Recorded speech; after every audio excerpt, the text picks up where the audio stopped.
Hello दोस्तों, आप सभी को प्रभु यीशु मसीह के नाम में जय मसीह की। परमेश्वर के नाम की स्तुति हो, परमेश्वर के नाम की महिमा हो। एक बार फिर से मैं आप सभी का स्वागत करती हूँ मेरे एक और नए वीडियो में। दोस्तों, आज का ये वीडियो बहुत ही ज़्यादा खास होने वाला है हर एक मसीही भाई बहनों के लिए जो कि 25 दिसंबर को मनाते हैं।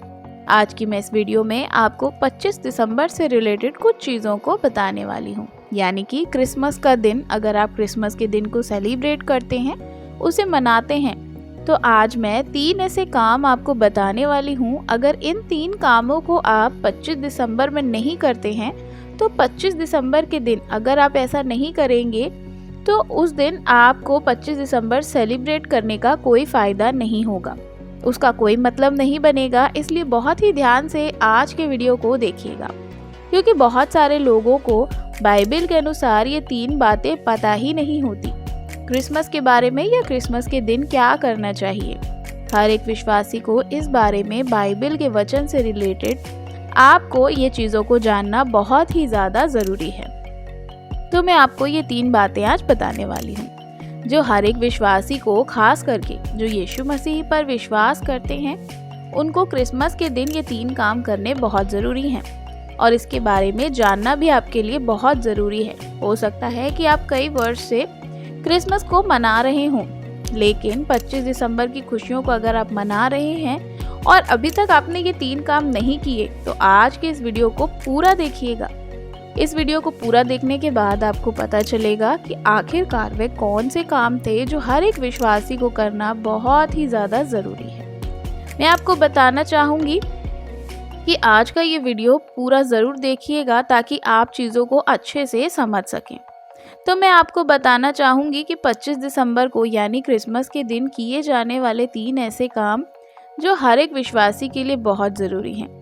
लेकिन उससे पहले मैं आपको कुछ बातें बताना चाहती हूँ बाइबल के अनुसार। बाइबल से मैं कुछ आपके लिए वचनों को पढ़ना चाहती हूँ और उसमें कुछ बातें आपको बताना चाहती हूँ। मैं आपके लिए सबसे पहले पढ़ना चाहूँगी मत्ती रचित सुसमाचार, उसका 28 अध्याय।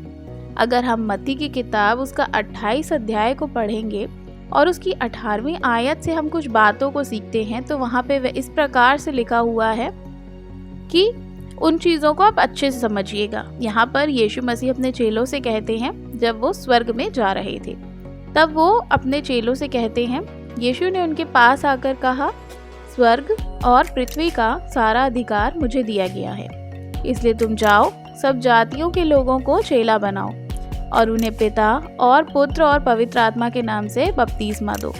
ये यीशु मसीह की जो आज्ञा है अपने चेलों के लिए, जब वह स्वर्गारोहण उनका हो रहा था, तब उन्होंने ये सारी बातें जो हैं, सब जाति के लोगों को जा करके क्या करो, सुसमाचार सुनाओ और जो विश्वास करते हैं उन्हें पिता, पुत्र और पवित्र आत्मा के नाम से बपतिस्मा दो। ये इम्पॉर्टेंट वचन है, मैं आपको बताना चाहती हूँ, क्योंकि आपको पता होना चाहिए कि क्रिसमस के दिन हर एक विश्वासी को क्या करना चाहिए। तब इन सब वचनों को अगर आप समझेंगे, तब आपको समझ में आएगा कि आखिर ऐसे कौन से काम हैं जो आपको करने चाहिए। इस वचन में हमने पढ़ा कि यीशु मसीह ने आज्ञा दी कि हर एक विश्वासी को जो यीशु मसीह पर विश्वास करते हैं, उनका कर्तव्य है कि वे लोगों को सुसमाचार सुनाएं, प्रभु यीशु मसीह के बारे में बताएं। अगर एक विश्वासी ऐसा नहीं करता है, तो यीशु मसीह के वचनों को संसार में फैलाने का काम जो हम सभी के लिए है, हम सब विश्वासियों के लिए है, वह नहीं हो पाएगा। तो हर एक विश्वासी को ये काम करना चाहिए। हर दिन हर समय थोड़ा मुश्किल है। अगर आप रोज़ सोच करके ऐसा जाएंगे कि आज आपको सुसमाचार सुनाना है, तो बिल्कुल पवित्र आत्मा आपकी मदद करेंगे। तो होता है कि कई बार बहुत मुश्किल होता है, आपको काम पे जाना है, नौकरी करना है, बिजनेस करना है, पारिवारिक जीवन है, बहुत कुछ होता है, उसके बीच में समय निकालना कई बार लोगों के लिए मुश्किल होता है। तो ऐसे में आपको एक दिन दिया गया है जो है क्या, 25 दिसंबर का दिन, जो कि आप क्या कर सकते हैं, लोगों को बुला सकते हैं, मिल सकते हैं। आपको एक मौका मिलता है, समय मिलता है, जब हम लोगों को यीशु मसीह के बारे में बता सकते हैं। तो मैं आज आपको 3 बातें बताने वाली हूँ। सबसे पहले जो क्रिसमस के दिन आपको करना चाहिए, वह नए लोगों को सुसमाचार सुनाना है। आज बहुत सारे लोग अपने घरों को सजाते हैं, यीशु मसीह का जन्मदिन के रूप में क्रिसमस मनाते हैं, और जबकि हम जानते हैं कि बाइबल में ऐसा कोई भी डेट नहीं है, 25 दिसंबर यीशु का जन्मदिन ऐसा कहीं पे भी नहीं लिखा है, लेकिन फिर भी पूरी दुनिया इसको यीशु मसीह के जन्मदिन के रूप में मनाती है।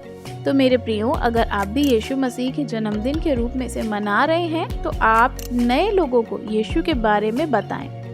नहीं बता रहे हैं तो आप उसका जन्मदिन मनाना आपके लिए बेकार है। यीशु मसीह के और क्रिसमस का जो दिन है उसको सेलिब्रेट करने का आपके लिए कोई फ़ायदा नहीं है, क्योंकि आप उसका जन्मदिन मना रहे हो, लेकिन जिसके बारे में यीशु मसीह जगत में आए उद्धारकर्ता करके, उसके बारे में अगर आप किसी को नहीं बताते हो तो आप क्या करते हो? गलत करते हो। उनके जन्मदिन के नाम पर जो आप मना रहे हैं, लेकिन उसके बारे में आप किसी को बता ही नहीं रहे हैं, जगत को या दुनिया को पता ही नहीं है। तो सबसे पहला काम एक विश्वासी का क्या है कि क्रिसमस के दिन होना चाहिए कि उसको नए नए लोगों को सुसमाचार सुनाने के लिए कोई ना कोई मौका निकालना चाहिए। तो 25 दिसंबर के दिन हो सकता है आप कहीं जा रहे हो, जॉब जा रहे हो, मार्केट पे जा रहे हो, कहीं भी जा रहे हो, तो आप कोशिश कीजिए कि लोगों को यीशु मसीह के बारे में बताइए। आप नए नियम में जो बाइबल होती है उसको बांटिए, जो आपको पैम्पलेट्स मिलते हैं आप उसको बांट सकते हैं। बहुत सारे अलग अलग कलीसिया में आप जाएंगे तो आपको फ्री में मिलता है, उनको ले लें और लोगों को सुसमाचार बांटिए। ये दिन 25 दिसंबर का मौका मिलता है। इस दिन आपको कोई भी ना रोकेगा ना टोकेगा। सबको पता है कि इस दिन यीशु मसीह का जन्मदिन के रूप में मनाया जाता है, इसलिए कोई भी किसी भी जाति धर्म का कोई भी व्यक्ति आपको नहीं रोके टोकेगा। तो मसीही लोगों का त्योहार है करके कोई भी आपको नहीं रोकने वाला है। तो उस दिन का आप फायदा उठा सकते हैं और हर एक लोगों को, नए नए लोगों को यीशु मसीह का सुसमाचार प्रचार कर सकते हैं। अगर आप ऐसा नहीं करते हैं तो क्रिसमस यानी कि जो 25 दिसंबर है वो आपका मनाना व्यर्थ है। ज़रूर आप इस काम को करिए। तो ये पहला काम है जो हर एक विश्वासी को करना है।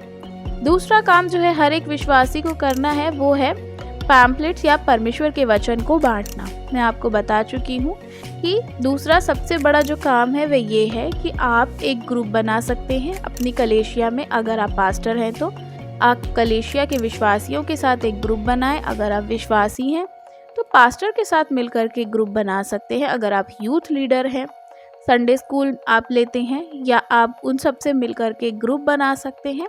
और ऐसी जगहों पर, चौराहों पर, मार्केट्स में जहाँ पर भी भीड़ होती है, आते जाते हैं लोग, वहाँ खड़े होकर आप यीशु मसीह के सुसमाचार के पैम्पलेट्स जो होते हैं या जो किताबें होती हैं, बाइबल होती हैं, वो आप दे सकते हैं। जो यीशु मसीह हैं इस जगत का उद्धार करता है। वे इस जगत में इसलिए जन्मे ताकि सबका उद्धार हो सके। उसके लिए आप लोगों को एक वचन मैं पढ़ना चाहूँगी, मैं बताना चाहूँगी, जैसे कि लिखा है लूका रचित सुसमाचार उसका 2 अध्याय और उसका 10 और 11 आयत में इस प्रकार से लिखा है। तब स्वर्गदूतों ने उनसे कहा, मत डरो, क्योंकि देखो मैं तुम्हें बड़े आनंद का सुसमाचार सुनाता हूँ, जो सब लोगों के लिए होगा कि आज दाऊद के नगर में तुम्हारे लिए एक उद्धारकर्ता जन्मा है, और यही मसीही प्रभु है। यहाँ पर प्रभु यीशु मसीह के जन्म वाली रात में स्वर्गदूतों ने आकर लोगों से कहा, मत डरो, लेकिन तुम्हें मैं आप एक सुसमाचार सुना रहा हूँ कि तुम्हारे लिए एक उद्धारकर्ता जन्मा है। जब आप इस बात को दूसरों को बताते हैं जाकर कि यीशु मसीह हमारे लिए, हमारे उद्धार के लिए आए हैं, तो इसके लिए आपको क्या करना है? परमेश्वर के वचन को बांटना है। ये सही मायने में प्रभु यीशु मसीह के वचन को प्रचार करना है। मेरे प्रियो, क्रिसमस का दिन अगर आपको दिया गया है तो इस दिन आपको ये काम ज़रूर करना है, लोगों को बताना है। बाइबल में प्रभु यीशु मसीह ने कहा, मार्ग, सत्य और जीवन मैं हूँ। जो मुझ पर विश्वास करेगा वह कभी नाश नहीं होगा, परंतु अनंत जीवन पाएगा। इसके बारे में मैं आपको बताना चाहूँगी। तो आप ये सोच रहे होंगे या आप यह कर सकते हैं कि आप ऐसे किस प्रकार से करेंगे, या आपको लगता है कि आप अकेले ये नहीं कर सकते, तो आप एक ग्रुप बनाएं और ग्रुप बना करके जगह जगह पर लोगों को यीशु मसीह के बारे में बता सकते हैं। आप ऐसा कर सकते हैं और कोई भी आपको जो है किसी भी प्रकार से रोकेगा नहीं। यीशु मसीह के सुसमाचार को दूसरों तक फैला सकते हैं। ये दूसरा काम है जो हर एक विश्वासी को बाइबल के अनुसार अगर हम देखें तो क्रिसमस के दिन को वह अच्छा अवसर मान सकते हैं और ये कार्य को कर सकते हैं। अब मैं आपको तीसरी और आखिरी बात बताना चाहती हूँ जो हर एक विश्वासी को करना चाहिए। आपके खुद के जीवन में जो है बहुत सारे गवाहियों को, लोगों को सुना करके यीशु मसीह के बारे में बताना है। जी हाँ, क्या होता है कि लोग बोलते हैं कि हम कैसे यीशु मसीह के प्रचार को करें, हमें तो आता ही नहीं है, लोगों को कैसे सुनाएं या किस प्रकार से हम बता सकते हैं। तो मैं आपको बताना चाहूँगी कि आप क्या कर सकते हैं कि आप लोगों को अपनी गाने के द्वारा या गवाहियों के द्वारा भी यीशु मसीह के पास ला सकते हैं। आप एक संगीत ऐसा बना लें, जैसे कि हम लोग क्रिसमस के निकालते हैं, क्रिसमस कैरल होती है हमारी, कैरल सिंगिंग जाती है, तो आप इस प्रकार से भी क्या कर सकते हैं, गीतों के द्वारा भी लोगों को यीशु मसीह का प्रचार सुना सकते हैं और अपनी गवाही के द्वारा भी लोगों के जीवन में आप बता सकते हैं। आपके पास सबसे बड़ी जो गवाही आपके जीवन में हो, आप उनको लोगों तक बताएं। इसके लिए आप क्या करें, लोगों के पास जाएं, बैठे बात करें, और ये खास मौका है जब आप लोगों को अपने घर पे बुला सकते हैं और उनसे बातचीत कर सकते हैं। आसपास के जो लोग हैं यीशु मसीह पर विश्वास नहीं करते, क्रिसमस के दिन आप अपने पड़ोसियों को, आसपास के लोगों को, रिश्तेदारों को जो यीशु मसीह पर विश्वास नहीं करते हैं, आप उनको इनवाइट कर सकते हैं और उनको प्रभु यीशु मसीह का प्रचार कर सकते हैं। तो मैं बताना चाहूँगी कि आप परमेश्वर के लिए अगर ये कार्यों को करेंगे तो प्रभु यीशु मसीह का सही मायने में आप जन्मदिन को मनाते हैं और परमेश्वर इन सब से आपको बहुत आशीष भी देंगे, क्योंकि क्रिसमस लोगों को लगता है कि यीशु मसीह का जन्मदिन है, इसलिए वे आपके बुलाने पर भी आपके घर आएंगे और आप उन्हें प्रचार कर सकते हैं। तो आशा करती हूँ कि इस वीडियो के द्वारा आपने जाना होगा कि आपको कौन से ऐसे 3 कार्य हैं जो क्रिसमस के दिन करने चाहिए। वीडियो अच्छी लगी हो तो लाइक ज़रूर करिएगा, चैनल पे नए हैं तो सब्सक्राइब ज़रूर करिएगा और मसीही भाई बहनों तक की वीडियो को शेयर भी करिएगा ताकि वे जान सके। कमेंट में आप हमें अपनी राय बता सकते हैं। God bless you. जय मसीह की।